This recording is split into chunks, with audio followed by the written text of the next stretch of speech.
Hello friends, আজকে আমার রান্না হচ্ছে চিজ অমলেট। তো সেটার জন্য নিয়ে নেব 3টে ডিম। দেখো, একটা একটা করে 3টে ডিম আমি ভেঙে নিলাম। এইবারে ডিমের মধ্যে দিয়ে দেবো পেঁয়াজ কুচি আর লঙ্কা কুচি। আমি আগে থেকেই পেঁয়াজ কুচির মধ্যে সামান্য একটু নুন দিয়ে মেখে রেখেছিলাম, সেটাই এবারে 3টে ডিমের মধ্যে দিয়ে দিয়েছি। দিয়ে ভালো করে মিশিয়ে নেব। মেশানোর পরে আর একটু স্বাদ মতো নুন দিয়ে দেবো, আর দিয়ে দেবো সামান্য একটু গোলমরিচের গুঁড়ো দিয়ে আরও কিছুক্ষণ ভালো করে মিশিয়ে নেব। ভালো মেশানো হলেই তবে কিন্তু ভালো লাগবে খেতে।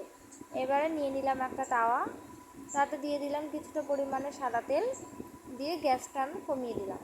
এবার তেলটা গরম হয়েছে নাকি তাই সামান্য একটু দিয়ে দিয়েছিলাম ডিমটা, দেখলাম গরম হয়ে গেছে, তাই তার উপর থেকে ডিমের মিশ্রণটা দিয়ে দিলাম।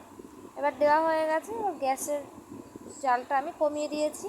এবার ডিমটা আস্তে আস্তে পোচ হচ্ছে, ডিমটা তলা থেকে কিন্তু ভাজা হচ্ছে। এবার ওপর থেকে আমি একটা চিজের টুকরো নিয়ে নিলাম।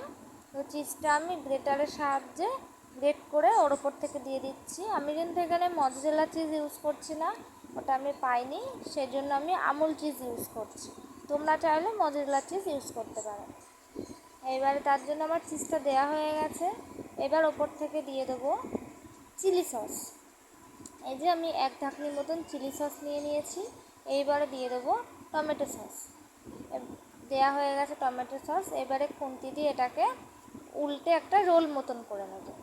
এই যে আমার রোল হয়ে গেছে। তোমরা ভেবে যদি থাকো যে এটা ধরে গেছে বা পুড়ে গেছে, কিন্তু না, জিনিসটা লাল লাল হয়ে গেছে, কড়া ভেজেছি আমি। এবার আমি কিন্তু গ্যাসটা আস্তে করে দিয়েছি। এই যে আমি ডিমগুলো টুকরো টুকরো করে কেটে নিয়েছি, তো চিজ অমলেটগুলো এবার প্লেটে তুলে নিয়েছি খুন্তি দিয়ে। তুলে নেওয়ার পর আগেই বলেছিলাম যে আমার মন মতন সাজাতে পারি না, আমি সাজানোর সময় কিছুই মাথায় আসে না, তো যেরকম পেরেছি সেরকম সাজিয়েছি। তো আমার চিজ অমলেটের রেসিপিটা যদি তোমাদের ভালো লেগে থাকে তো লাইক কমেন্ট শেয়ার করো। আর যদি ইউটিউব থেকে দেখে থাকো প্লিজ চ্যানেলটা সাবস্ক্রাইব করে দিও। আর যদি ফেসবুক থেকে দেখে থাকো তাহলে একটা ফলো দিও। তো এবার এটা টেস্ট করে দেখবো যে কেমন হয়েছে খেতে। তো এটা কিন্তু খুবই ভালো হয়েছিল খেতে, তোমরা একবার ট্রাই করে দেখবে বাড়িতে। তো আজকের মতন টাটা, বাই বাই।